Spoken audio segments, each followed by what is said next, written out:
tutorial video, I will demonstrate how you can create survival curves in the KIWI ExploreLive module. I will start by describing the requirements for the datasets used to generate survival curves.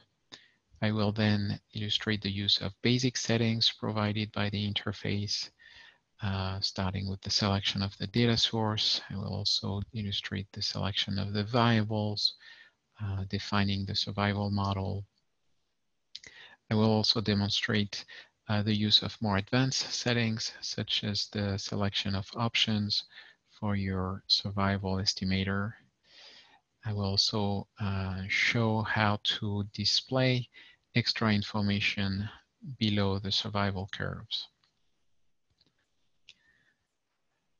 I have already opened an ExploreLive session in which a dataset was uploaded. This dataset is called veteran_full.csv. And this is a dataset that is provided by the R survival package, which is used in the background of ExploreLive to analyze data, create survival model, and generate the survival curve. Survival data in R can take many different structures depending on the type of data, the type of analysis that you want to perform. Currently, ExploreLive only support single time to event data, but you can provide data that is in which you document the exact time of event, or you could also use right censoring, left censoring, and interval censoring. The requirements for a survival dataset are described in the Help User Guide option. I invite you to read this section to learn more about how to structure your survival datasets. For the purpose of this tutorial, we will use this veteran dataset, which is a simple time to event or single time to event data, and it implements exact time to event or right censoring. It contains eight variables. The time variable records the time of event or the time the subject dropped out of the study.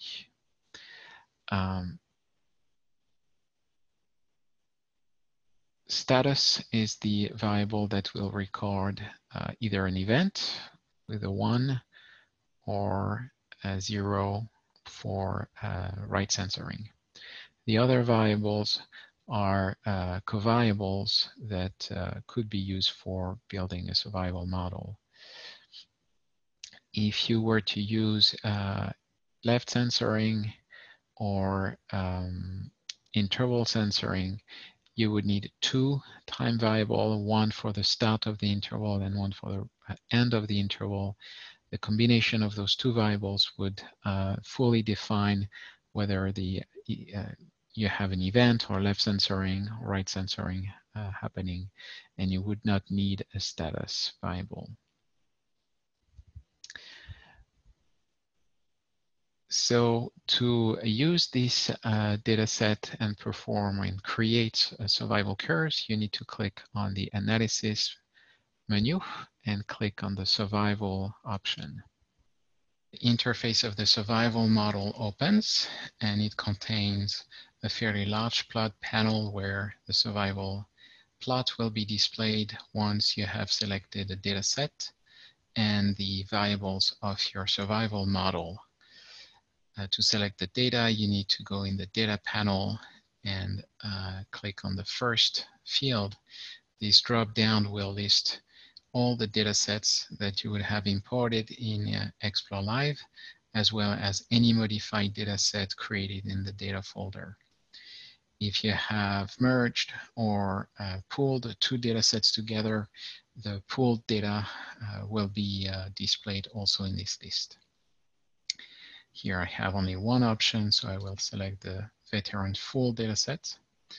And I will now select the variables of the survival model, starting with the time variable.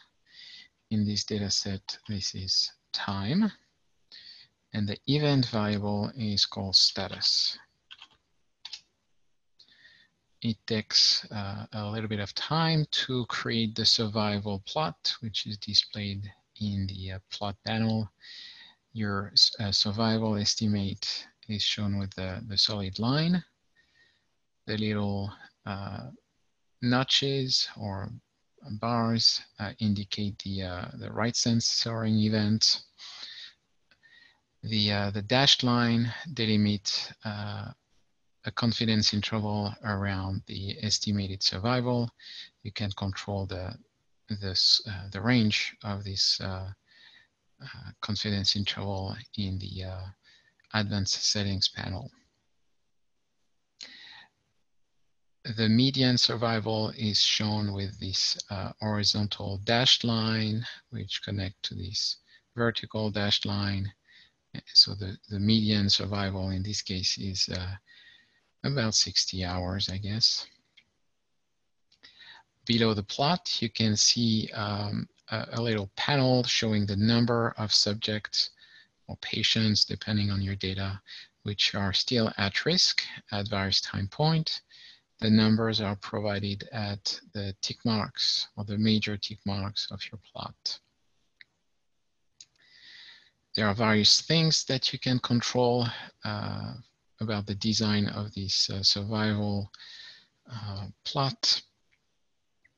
You can control the estimator that is used to estimate the survival. The default estimator is Kaplan-Meier. Two additional methods are available, Fleming-Harrington, and the second Fleming-Harrington algorithm is also available. I will not describe the rationale for using one estimator versus another. There are numerous resources online, including within the R environment, to describe the advantages and inconvenience of each of those estimators. Should say limitations of each estimator. You can control the type of confidence interval. Again, I'm not going to go over the details of those confidence interval. The default is log. And then you can select the range of the confidence interval. If you go for 50% instead of 95, the band around the estimated survival will be obviously more narrow. You can also select to show or hide the median survival. If you select no, the dashed line here disappears. So you can also provide axis titles.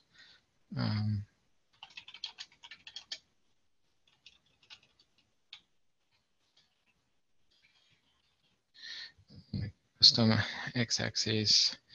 The y-axis is typically appropriate, but you may want to change that if you need. Before I start talking about the extra panels tab, I will talk about how you can stratify your survival curve. You can use intra-panel stratification, so showing a survival curve for different values of a stratification variable, which can be categorical or continuous. The cell type variable was categorical and define the type of cancer, the cells associated with the type of cancer those patients in this veteran dataset were suffering from. Each group gets assigned a different color, and even the right censoring event are designated by different colors and symbols. If you choose a continuous variable for stratification, like the age variable, ExploreLive will automatically categorize that continuous variable into ranges of, in this case, age, and the number of categories is, and actually the range is based upon quantiles. The default is to use quartile, so you will get 4 intervals. You can choose among 5 different type of split. For example, tertile would create only 3 intervals of age based upon the tertiles of the data. So now coming back and talking about the information that you can display at the bottom of your plot types, this is controlled by the Extra Panels tab. By default, we're showing the number at risk in this risk table. You can decide to hide that table or to show additional information such as the cumulative censoring numbers or the cumulative event numbers. I'm going to choose the last one. And in this case, the number of cumulative events are shown between parentheses next to the number at risk. So the more you go to the right of the table, the more events are counted. You can see here that the number are a little bit squished. You cannot read that very well, and you can actually control the height that is used by this panel using a certain percentage of the overall plotting panel. And let's say we're going to use 25%. And this is increasing the height that is used by these panels. You have a better visibility of the numbers in this case. Obviously, the plot will be a little bit compressed on the y-axis dimension.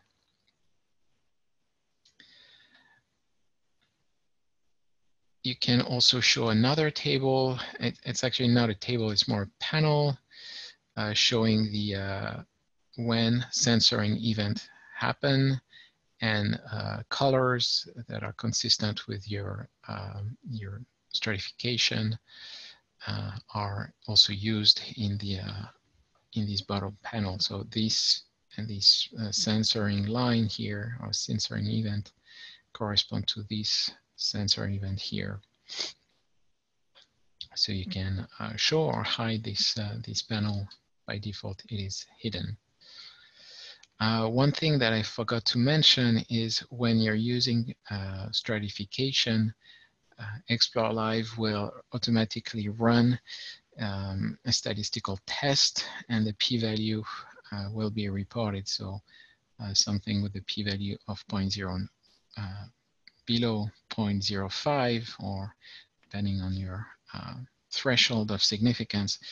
But this would indicate that your stratification variable influenced the survival.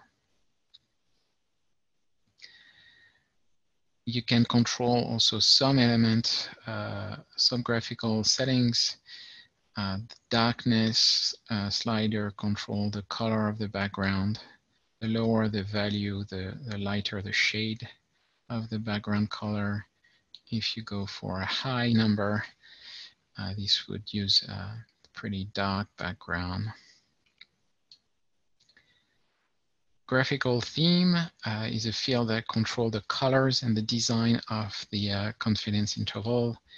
KIWI is the design that is shown on screen right now. I can switch to KIWI Solid, and this would use some shaded area instead of the dashed line for the confidence interval. The last theme is called ggplot2. This ggplot2 is actually the R package that we use to generate those graphs.